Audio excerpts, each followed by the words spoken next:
Welcome to Game of Thrones chat. I'm the fan of history and I am unsullied. I have not read the books. Okay, I'm Power T and I have read the books. I'm sullied. Yes, you are definitely sullied.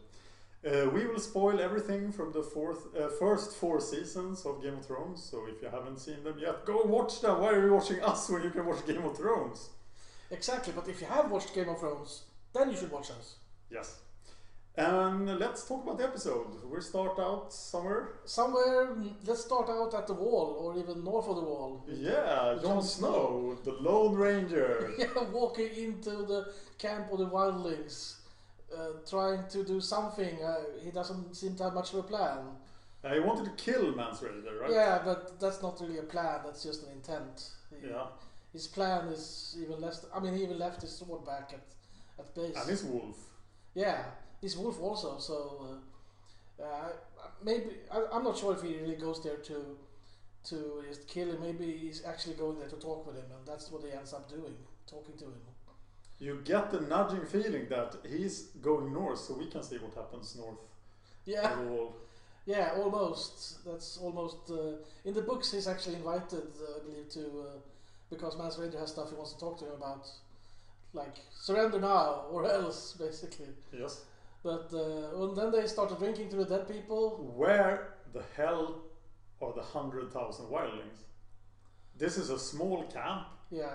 With like 100 guys. Yeah, maybe several hundred. And 400 have gone over the wall somewhere else. They're climbing the wall somewhere else, which we requested last time, so that's good. Okay, so 400 over there. Yeah. And maybe a couple of hundred died, but he still has 99,000 left. And where the hell are they?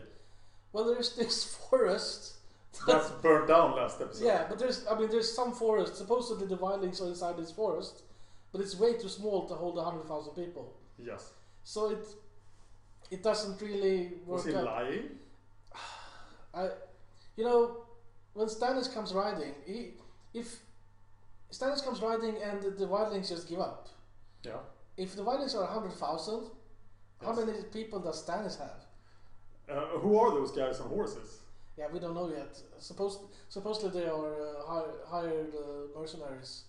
Yeah. Because from Bravos or something. He was supposed to borrow money, and they did borrow money from the Iron Bank a few episodes ago. So supposedly now he has gotten mercenaries. But it doesn't really work out in the books. It's more explained that this 100,000 is not really 100,000 soldiers. Because it's not the wildling army marching, it's the wildling people. Okay, everybody. Yeah. Everybody and their goats and grandpa and the little kids and all their possessions. So, 20,000, that's everybody that can fight. So the 100,000 is just probably 80,000 people and 20,000 fighters or something. Best case scenario. I almost wish we would have seen the wildling people, because I expected that to be the case. Why would anybody stay at home? Yeah. If the idea is to escape. No, they're all coming. At least in the books, but in the movie, on TV, it's not really that well defined exactly what's going on. In the books, it's more defined. Okay, it's everybody. They're moving their people. Yeah. And then Stannis shows up, and he doesn't have that many soldiers. He has maybe 1,000 soldiers, but they're all on horseback. And they're disciplined. They know what they're doing. They're forming a wedge and just ride straight into the wildlings. And they have no heavy horse. They don't have pikes. They have no discipline. So even if they're 20 times as many, they can't stand against a united force like that. They looked extremely disciplined. It looked like Out of Rome Total War, the computer game. Oh, very much. Yeah, you need a computer to be that disciplined. No, it takes training to be that disciplined, to be able to ride together. To write information, that's a profession. Yeah. So that's what happened in the books. Now, what happens in the TV series, we don't really know. It didn't look like 100,000 people. It looked like Mance was like, I'm not shitting you, we have 100,000 people. While Jon was like, oh, we have 1,000 warriors, but he only has 50. Yeah. So we can't really know what's going on in the TV series, because the more they go along, the more I just realize that they're looking less and less at the books. There's other instances in this episode also where I'm like, that's not supposed to happen, but it happened, so okay, well. I was surprised because this was almost the first time that Game of Thrones didn't surprise me in this episode. I was surprised a couple of times, but some of the things I had predicted actually happened, and that never happens in Game of Thrones. Wow, you have to tell me when you get to those things. For me, it was the other way around because I'm like, what? What's happening here? This is not what happens in the books. So maybe your stuff makes more sense. I also like, Stannis will save the situation at the wall. That was what I thought all the time. Oh, okay. Well, they did say that basically at the last episode of last season. Yes. So and in order not to get another surprise, they even showed it in the previous Game of Thrones, right? Yeah, in previews. Yeah. Yeah, in previews. Yeah. You've seen cavalry charging into the wildlings. Yes. So, and who else but Stannis would have cavalry to charge into the wildlings? Would care. Would care. Yeah. So what did you think of Stannis and the dialogue with Mance Rayder and Jon Snow? It was good dialogue, and they acknowledge each other, and Stannis pays respect to Ned Stark. Yeah, I love that. Yeah. It's I mean, after Ned's death, he's the closest thing we have to Ned. Yeah. Because I think he looks up to Ned, and he wants to be as righteous as Ned, but at times he falters. I mean, the way he was gonna kill Gendry, for example. Yes. And then Davos has to be his conscience to tell him, no, you have to be just. And because Stannis is nothing but, well, he's, I was going to say he's nothing but just. He really wants to be just, but sometimes his greed for power supersedes that. In the case of Gendry, I would like to define them in Advanced Dungeons and Dragons terms. So Ned was lawful good, while Stannis is lawful neutral. Oh, okay. So he's lawful all the time, but he will do questionable things to further his own ends. Yeah, exactly. And Ned was absolutely good and lawful, because he even when stupid. Yeah, to the point of stupidity, to the point of having his head chopped off because he was too good, and he wouldn't kill Cersei and the children. He was like, no, go away, flee. I'll give you every chance you have. And the people around was like, no, you have to look after yourself. Look after number one. He didn't, so it cost him. And then we had this fire scene at the wall when they burned the corpses. Yes. On Jon's order. Everybody except Ygritte, I guess. She got a special funeral pyre. Yes. So that meant that Alliser Thorne was dead, right? We didn't see him, but he was wounded again in his fight against Tormund. When he was dragged away in the last episode, was he dragged away by wildlings? Or was he dragged away by Night's Watchmen? He was dragged away by Night's Watchmen to a sick bay. Okay. That's what I thought anyway. So maybe he is alive but couldn't make it to the funeral pyre because he was in such bad condition. Yeah, I mean, when we last saw him, he was shouting orders, and it looked like he had a bad leg injury or something, but was still clear enough in the head to shout out orders. So I don't think he's dead. And now Melisandre is up to something bad because she requested that Stannis' daughter would follow them earlier in the season, and she is there. Yeah. And she likes to sacrifice royal people. Yeah, she likes to sacrifice people with royal blood. Yeah, so now, and she likes fire, we've seen before, so she likes it up north, I guess. She gets to burn people left and right. Awesome. Did you think, could Mance Rayder's plan actually have been accomplished? Could they have come to an agreement and brought the wildlings to the south side of the wall? Maybe. I don't know. I mean, so somebody hard to find food and 100,000 crazy wildlings running around in the north. Yeah. On the other, I mean, when he told this to Jon wasn't completely didn't completely disregard this as being stupid. There are some houses empty in Molestown. Yeah, a lot of people. Exactly. A lot of dead people now. Yeah. I don't know. It depends on who's up to, of course. I don't think a guy like S04 or Janos Slint would ever let the wildlings south of the wall. Jon Snow has lived with the wildlings, so he sees them differently. Yeah. I have to mention this just because I'm the fan of history, and I think this might be inspired by it. When the Huns first appeared, the Goths traveled to the Danube River to the border of the Roman Empire, and requested entry into the Roman Empire to get away from the Huns. And it's a very similar situation because the Huns were like super terrible. Yeah.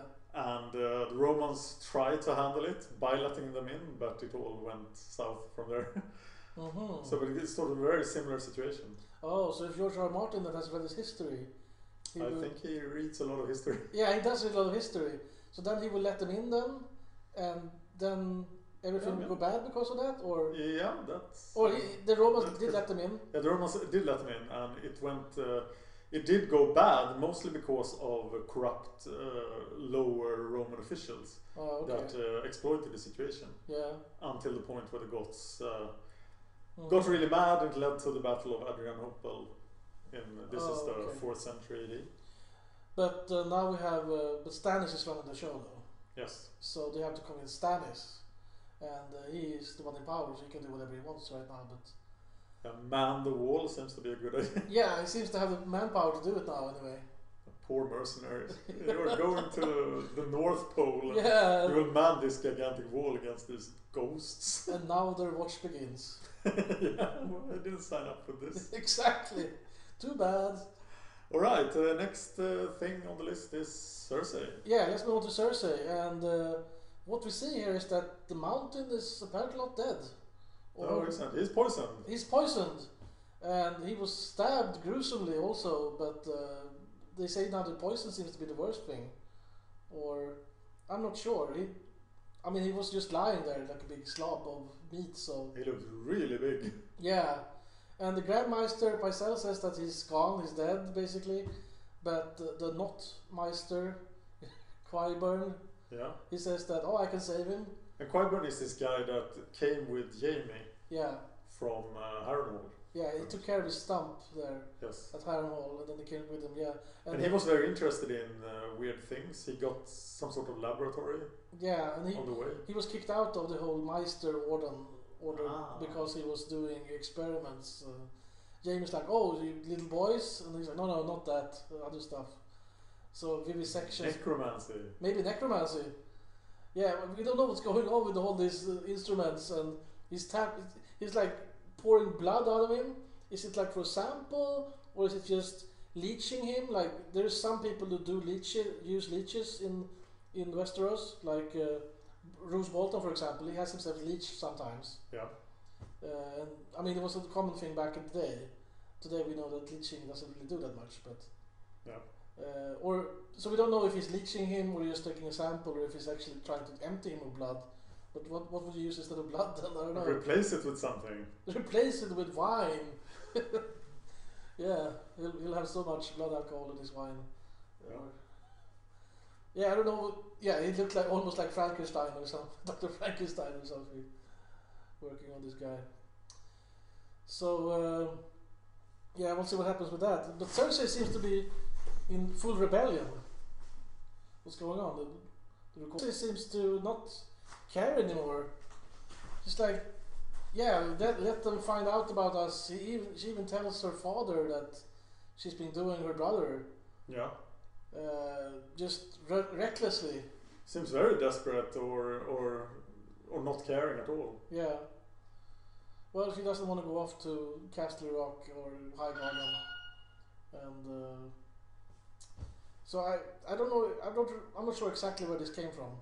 No. But she wants Tyrion dead. That's for sure. Yeah. But we'll see what happens with that. And Tywin was quite shocked. He apparently did not believe the rumors. Yeah, that's. For such a smart guy, he can be really stupid sometimes, I guess. Yes. But I guess he didn't want to believe, so that's what happens. And he's still not interested in who murdered Joffrey. Yeah. You should be, shouldn't you? Even if you're using the whole murder thing with Tyrion to get rid of him. Yes. You should still be interested in who murdered your grandson. Because they could very well murder Tommen too. Yeah, exactly. If you don't know who. Or Tywin. Or for what reason. Yeah, you have to figure out at least who or for what reason, so you know that you're not going to kill himself or Tommen or Yes. So that was so the whole Cersei thing wasn't really the high point of the show, I think. No. I like the Dany part more than in that case. first this former slave that comes and wants to become a slave again.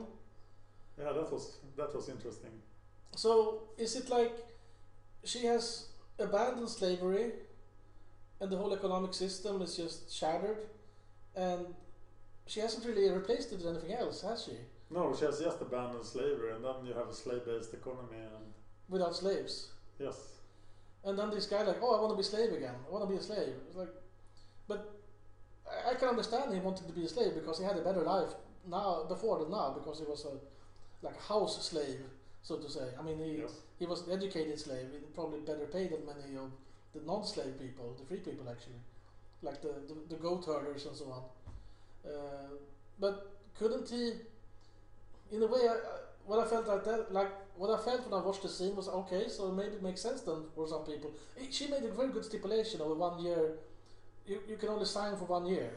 yeah, that was pretty clever actually. Yeah, that was really clever.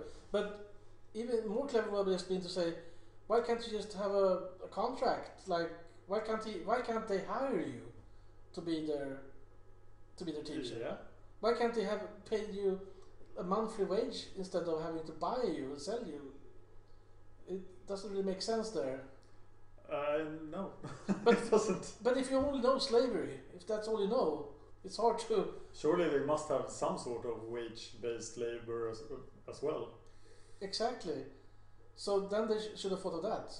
But at least she thought of the 1 year thing, and I think that's very good, because that's that's very far from regular slavery. So you let people sign. If you don't want to be a slave, you don't have to be a slave, and then they only for 1 year and so on. Yeah.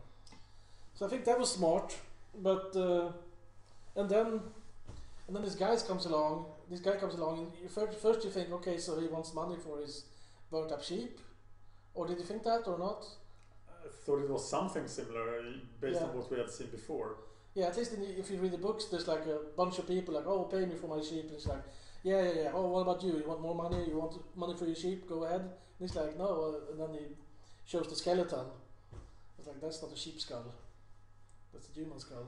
Drogon, what have you done? How dare you, Drogon?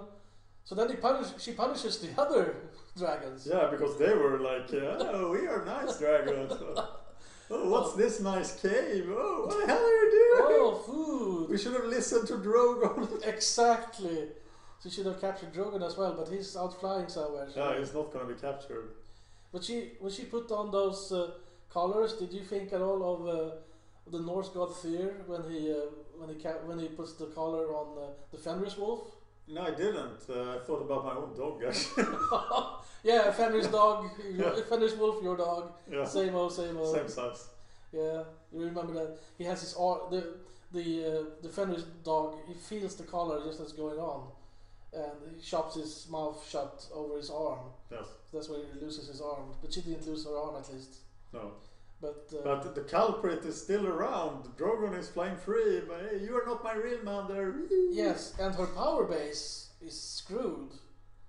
I mean, everybody fears her because of her dragons, or a lot of people fears her because of dragons. But if she can't contain the dragons, they don't have those to fear. And she has to learn somehow to control them. I like to learn more about the way she was actually controlling her dragons.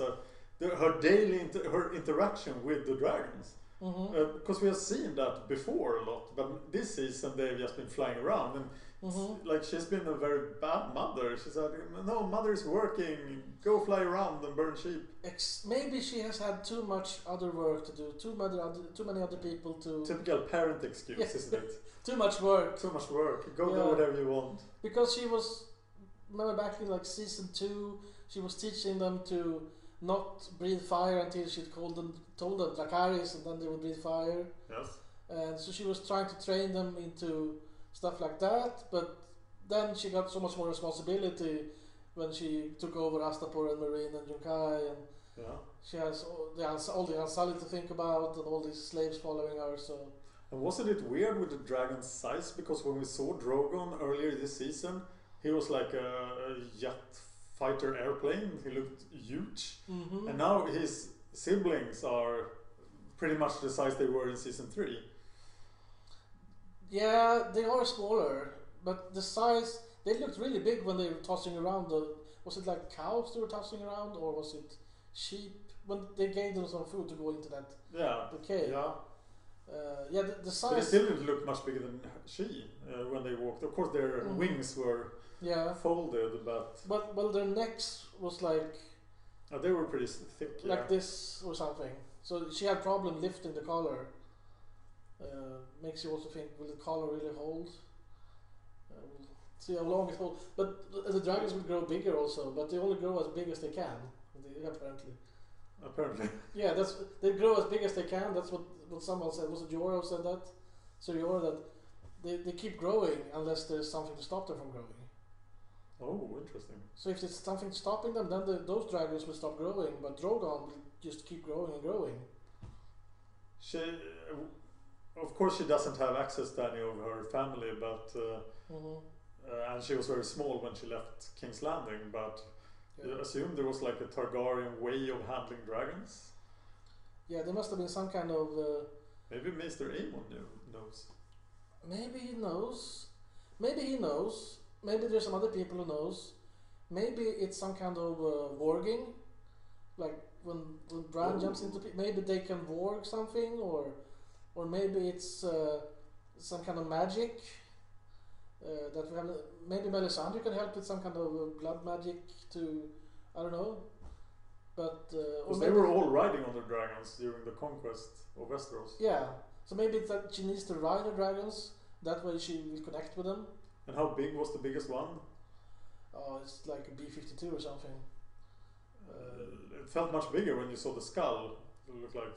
Yeah, you could carry you could like roll a whole cart into the mouth of the dragon.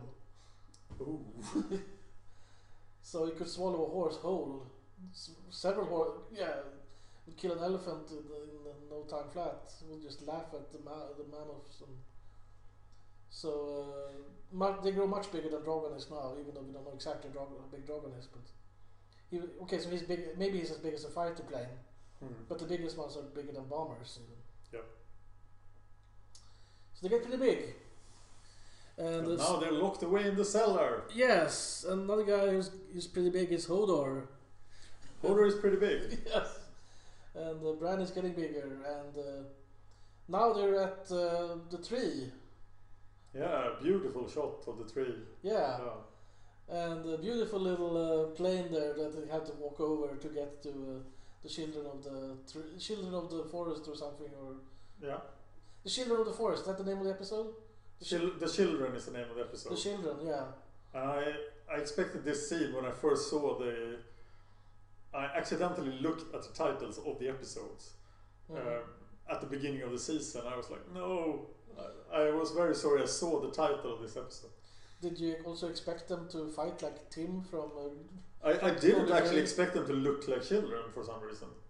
You did not? No, I expected them to be much more supernatural. Mm-hmm. Yeah, it felt a little bit just like, okay, it's just a kid.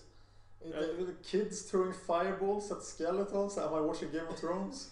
No, you're watching The Holy Grail with Monty Python. Yeah. I like the fight.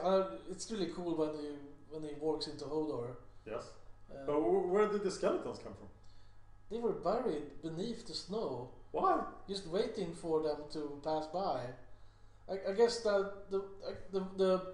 they must have been buried there by the White Walkers. The White Walkers, before we have seen how they have been able to reanimate dead people, make them into zombies.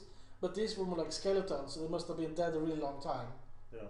So what must have happened is that the White Walkers have buried these beneath the snow and just wait outside because they can't go inside. You saw that. So they were sort of besieging the children? I think they're besieging the children. At least it looked like... Lock away the children in the cave and put skeleton guards outside. Yeah, because they can't get inside, so that's what they have to do. So they're kind of stuck there probably. Because there were more and more skeletons waking up as they were running for the cave. Real inflation in those. Yeah. And then we get inside with the children. Mm-hmm. And then there is a wizard? Yeah, there's a wizard. I'm not... Should I say his name, or maybe we'll learn that later? So I'll just, that's a spoiler. Yeah, let's not spoil that. But I mean, you would think at least you remember back in the earlier in this season, he had these visions when he started weird things like look for the tree, look for me under the tree. Yeah, he is the three-eyed raven. Yeah. So this is the guy he's been looking for a long time. Yeah, he has been harassing Bran with these prank dreams for 3 years. Exactly, and now let's see what happens if we actually can teach him to fly like he says he can do. Yeah, that was interesting. Yeah. And rest in peace, Joran Reed. Yeah, poor Joran. You died right before you reached the cave. Too bad for you, especially since in the books you're still alive.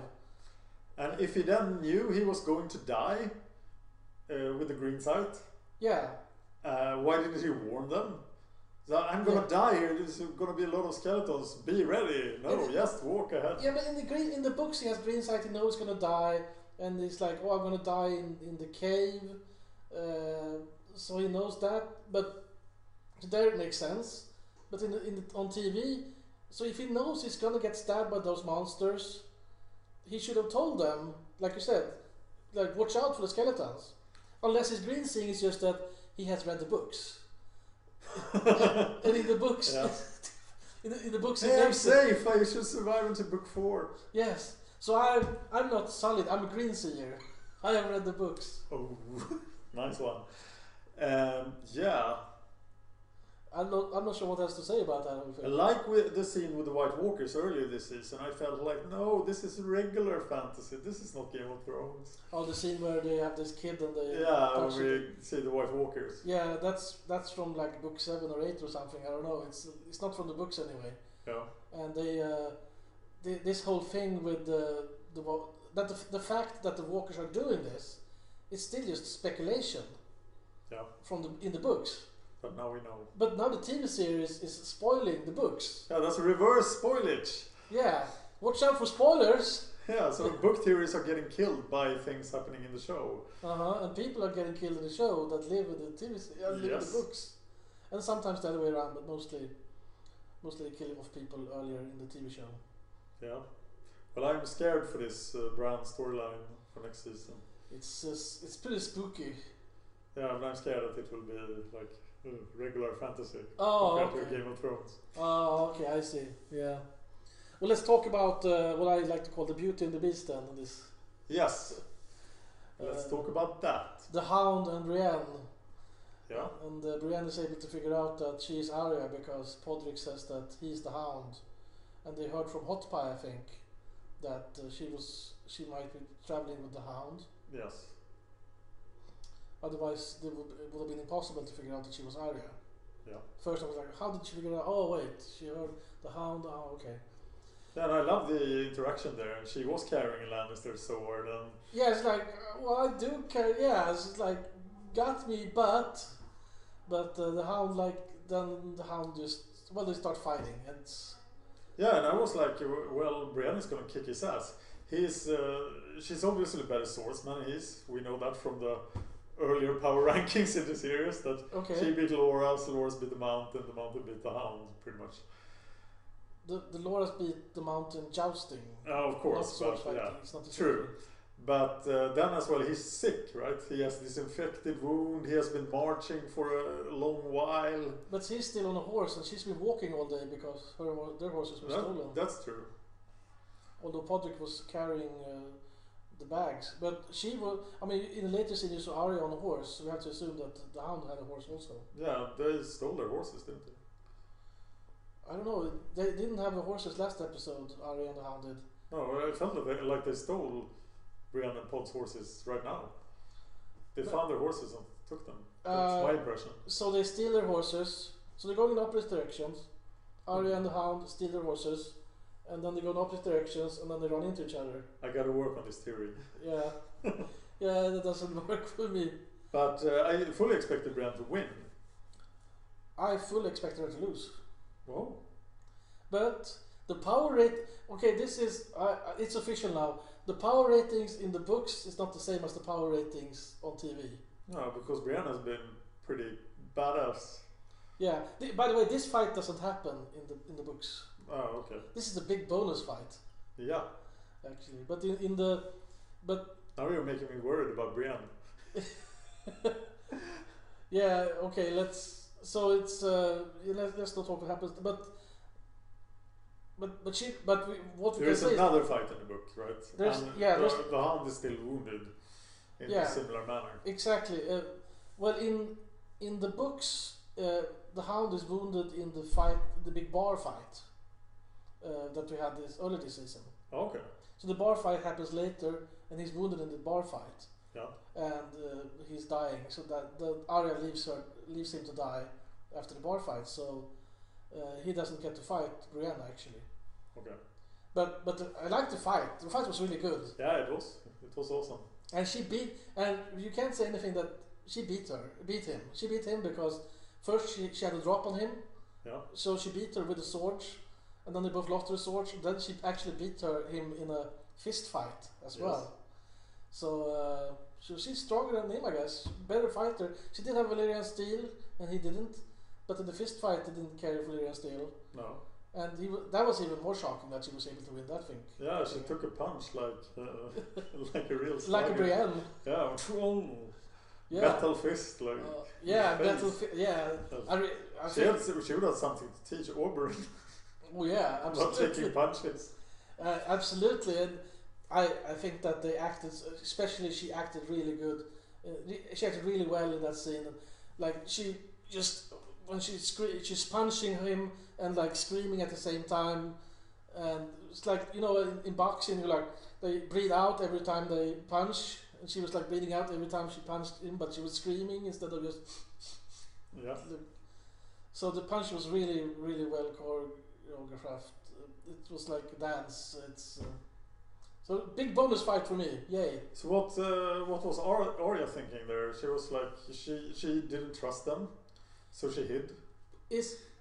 Or she didn't see any use for them. The Hound is still on her shit list. The list that she recites every evening. People she's gonna kill. Yeah. But is he really her enemy? No, I think that was quite clear. I didn't fully understand why she wouldn't Yeah. oblige. At the end, it felt like he was fighting for her, and she was like rooting for the Hound. Yeah. And because she doesn't know Brienne, she just figured Brienne is some Lannister henchman that was to grab her and get her back to King's Landing. Yeah. But the Hound started out as her captor, and now he's her friend, I guess. But she wouldn't put him out of his misery. But when they got to the Bloody Gate last episode, he was about to sell her to Lysa, some friend. So it's not. So like And their relationship was complicated. it's very complicated. And it ended Exactly. on a bad note. Status complicated. Yes. It's the relationship status is very complicated. And then it's like she would have killed pretty much anybody lying there. Like, oh, please kill me. But she's like, nope, I'm not gonna kill you. Yeah, and all the while staring and not saying anything. Yeah, we have no idea. Talk about ambivalence. Talk about like I want to stab you, but not. But I want you to suffer, but I like you, but I also hate you. I felt that she got some sort of connection to Brienne, that they Yeah, and just connected, but then she wouldn't trust her. why would she trust her? Really? I mean, No, but then her plan was like, now I'm going to go north, yeah, to John. and then Bravos, sweet. Yeah, she was probably not dead set on North, but she figured, okay, well, Bravos is the next best thing. And she did have that coin, and she's figuring maybe she can meet up with Jack and Agar. And Sylvia Forel was also from Bravos. There seems to be nice people in Bravos, Yeah, so that's where she's going there. well, that will be interesting. It will be interesting, yes. Oops, is that a spoiler? No. Okay. It will be interesting. It will be really boring. Surprise. Okay, really boring. Yeah. Surprise. Oh, what's next? Oh, next, let's talk about that nice bathroom scene. And before that, let's talk about, the liberation. Jaime saves his brother. Yes. And then he's like, oh, go over there. Varys is there. He's going to take care of you. But he goes somewhere else. Yeah, and that was a surprise for me. Yeah, the Shay scene, the fact that he found her in his father's bed. Yeah, I had to talk about it afterwards to realize that it was Tywin's bedroom. Yeah. Because I thought he went back to his own quarters for some reason. No. Because she was there, so like, okay, she took his quarters. But it was Tywin's. Yeah. And you could tell that because you saw the hand symbol. Exactly. They focused in on the hand just to make sure that you know that. Yes, it didn't work on me. So the guy that's always been putting Tyrion down for hanging out with floozies, he's now banging Shay. Yeah. And she's like, I mean, the way she's been like saying how devoted she is to Tyrion before. Yeah. And now to do this 180, I was going to say 360. I mean, no, 180. I mean, that's talk about betrayal. Why did she do this? Money. But she was offered money to leave, and she wouldn't take that. And then she was offered more money by time. Probably go. She went to the source. Yeah. To the big. And source. I also felt that Tywin has been very asexual, and that he was like taking this risk with this unreliable war. I mean, he's. If you go back and look at the way his father was like kind of the laughing stock of the whole castle because he was so soft on people. Yeah. And he was, and back then there was different policy towards floozies, so to say. But Tywin has really been strict, like almost like his Christian moralities or something. Yes. Christian or something. So why doesn't he have a lock on his privy? Maybe they haven't invented that yet. I don't know. Or maybe it was his very private quarters, so he didn't feel that he needed a lock. Well, he probably has a lock. He probably has guards outside his door to his private quarters. Yeah. But Tyrion found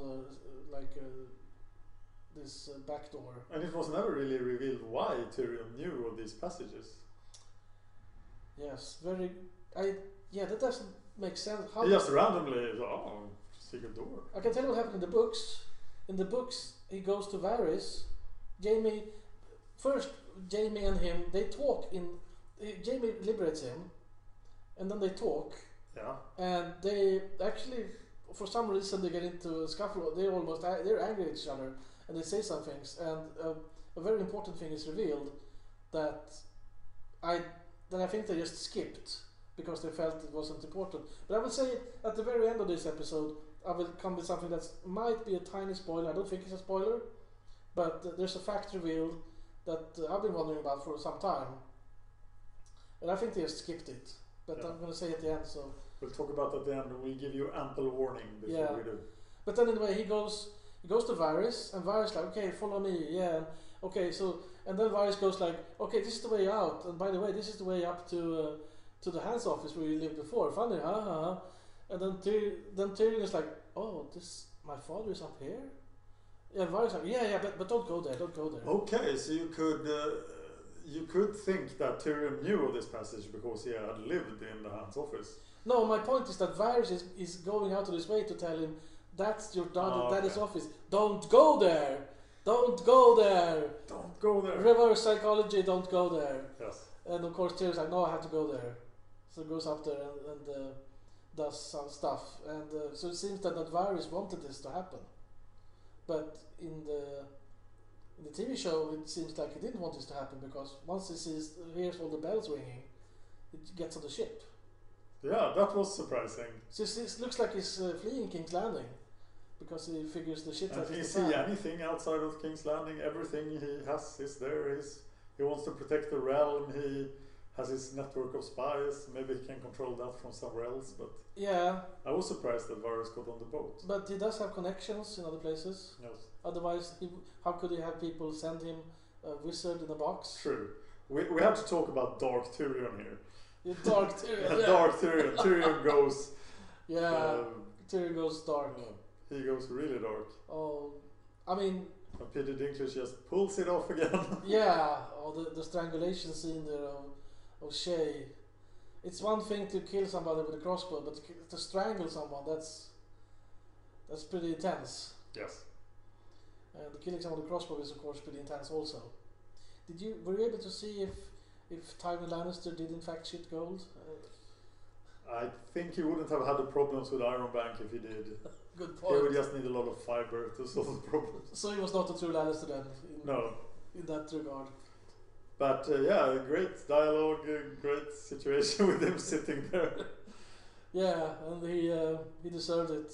And now I can tell you about like back in several years ago, I saw an interview with Charles Dance, who plays Tywin Lannister, and he was congratulated by a friend of his. He's like, "Congrats, you got such a good part." And he's like, "Oh, thank you. Yeah, and you have such a good death scene." And he's like, "I do." "Oh, sorry, that's not for another couple of years." "Oh, okay." So then he tells him about death scene. He's like, "Oh, yes. Oh, I will have a very nice death scene 2 years from now." So, so nobody's safe from being spoiled.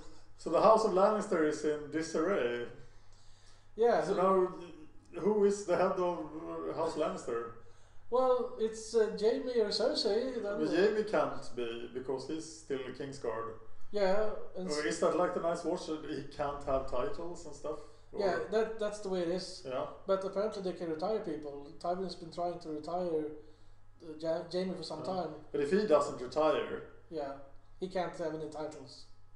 He has to retire. So who is the Lord of Casterly Rock? Otherwise it's Tywin's brother? Or is it Tommen? Yeah. Well, it should be Tommen then. If he doesn't have any living... Or is it even Cersei? It's I'll say it like Alexander the Great, the strongest. The strongest one is the one that will rule. Hodor? Hodor will rule. Yeah. Hodor the Rock. Oh. Or is it Casterly Hodor? And yeah, who will control Tommen? It looks like pretty good. It looks good for Cersei actually, if she can pull herself together. She is not part of the Royal Guard, so she can actually rule. She can rule, she can control Tommen. She's finally got rid of her father.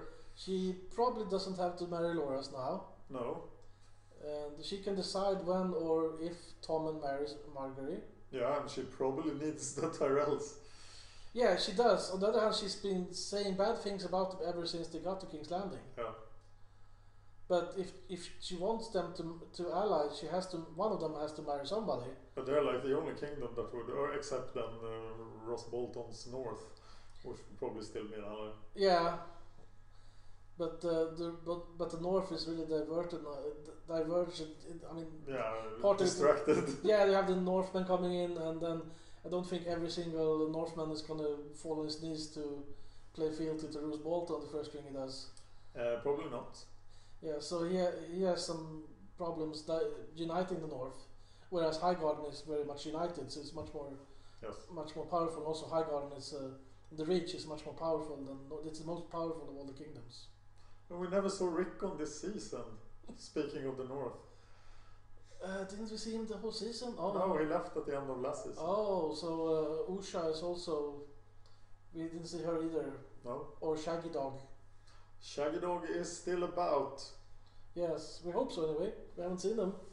But we don't know, but we assume that people don't die until they're really dead, right? Or I don't know. How about the Hound then? Last time it's like, oh, the Mountain, is he dead? People thought he was dead. Now people are not sure anymore. It seems that they are breaking the basic rule of if somebody isn't shown dying, they're not dead. Mm-hmm. Because you can never tell in Game of Thrones. Sylvia Forel, and then my favorite, Benjen Stark. Oh. Who disappeared in episode number 3 of first season. Yeah, and I've been waiting for him all this time. We've been having these crazy theories about him. Season 2, like, he is Mans Raider, but no, he isn't. And now I was like, he's gonna appear in the season finale. He's gonna be with Mans Raider. Yeah. But he wasn't, so he's still out there. I think there might be a scene in book 7, at the very last page. He's like, guys, I've been lost for a long time. Has anything happened? Out there in the cold, it was all horrible. He could also been sitting under the trees, like, look for the tree for me, under the tree. Maybe. But he didn't. Well, we don't think. It didn't look like Benjen Stark at all.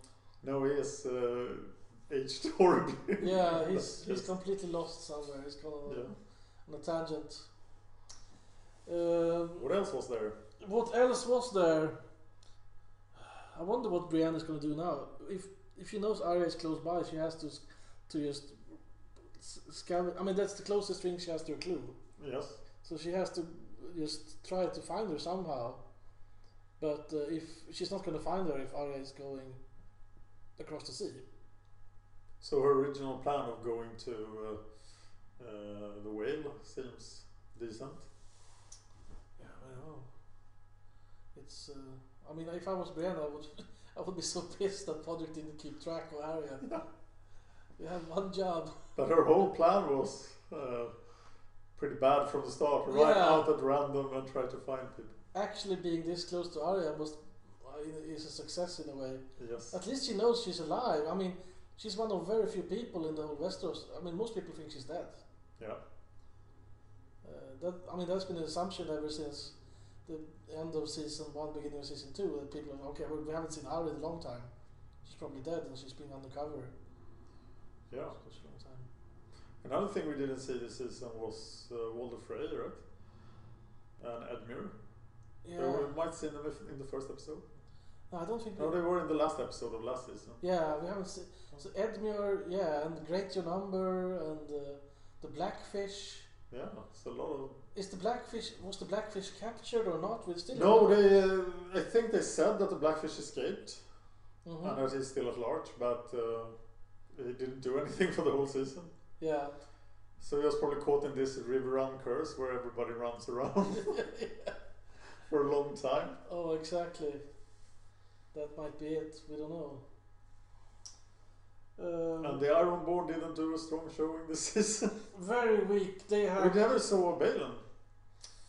And he has a curse on him. He was Yeah. cursed late last season. He was He's cursed. the only living king from the curse. Yeah. Everybody else is dead.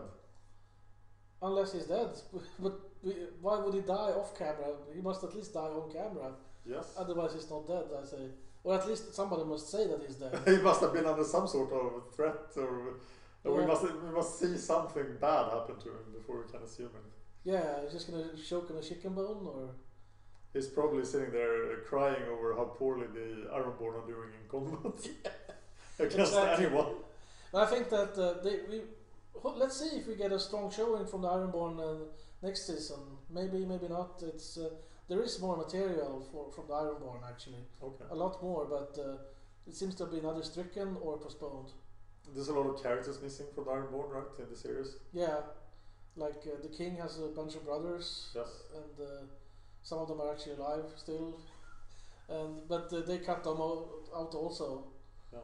Did we address every scene? Or was it Pretty much within the like John was talking to Tormund, and Tormund's like, yeah, Ygritte really loved you, and I don't remember, did John say that he loved her, or I don't think he never answered. He never answered.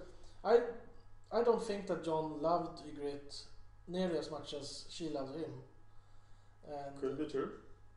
and I think that he might not have loved her at all, but I think that he's a person with that has a tendency to show loyalty. I think he feels loyalty to her, Yes. and he feels sad that he felt that he was supposed to protect her somehow. But on the other hand, how can he protect somebody who tries to kill him? So I have another question there about the Night's Watch. Can you actually lead the Night's Watch if you get permission from someone? officially no. Can the king release you from the Night's Watch? They're supposed to be beside the whole king thing. Okay, yeah. So Jon Snow is trapped in the Night's Watch. Yeah. Or you mean that if Stannis wanted him to not be part of Night's Watch, then Yeah.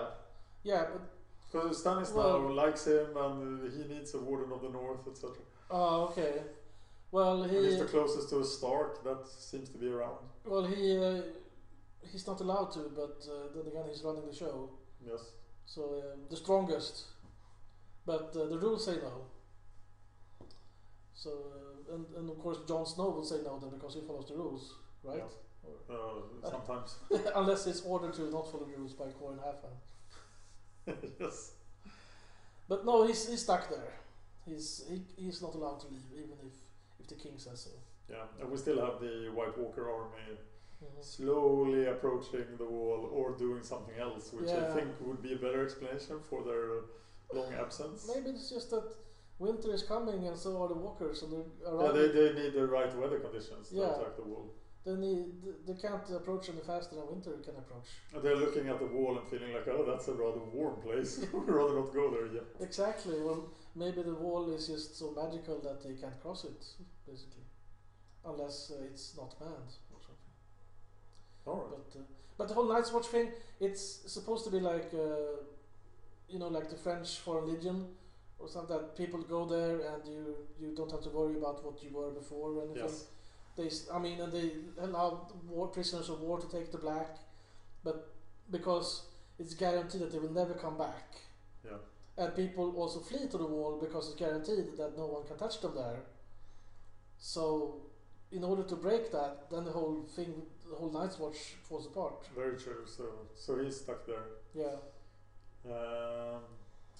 But I heard somebody say actually my sister said she was a little bit disappointed with this episode because she thought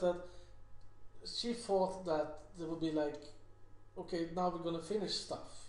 There's gonna be like chapters that are ending here and not that are like stories that end and are connected, so we don't have to worry. And she felt that it were more like new beginnings, like Arya is going out on a new quest and the whole Stannis thing, okay, he solved the wildling thing, but did he really?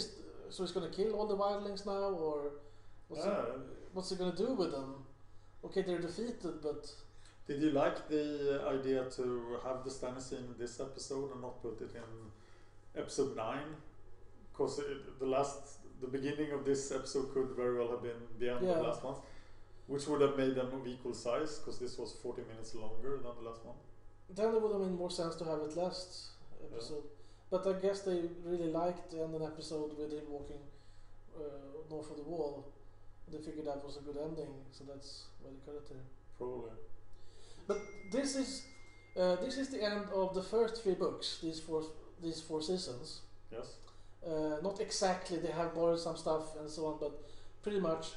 But the 4th and the 5th book are very different because George R. R. Martin started writing book 4 and he got to about 2,000 pages and he realized this doesn't work, I can't publish a 2,000 pages book, nobody will print it. So he decided to separate it into 2 books and he would take half the characters in one book and one in the other. Yeah, now we're getting into spoiler territory here, but I've heard that. But yeah, the spoiler will be then for me to tell what characters will be in which book. Yeah, don't do that. But I don't think that they will follow that. I think that they will have all the characters in every season. Yeah. But what they could, if they want to follow the books, then would have like, so this character will not be in season 5 at all. And this will not be in season 6 at all, but I don't think they will do that. I think they will. I heard a rumor that the way they structured episode 9 with a bottle episode was apparently the term that the entire episode was set in one place. Mm-hmm. Apparently that had not happened before, because even Blackwater had some scenes from Daenerys. It did? So I've been told. But so this way of structuring the episode was a trial for season 5, because they wanted to follow the structure of the books. They wanted to have these one location episodes in season 5. Huh. So they had to put it there to try it out. I haven't heard that. What I have heard is that it was the same director for season 2 episode 9 and season 4 episode 9. Yes. So he's going to do all the episodes then for...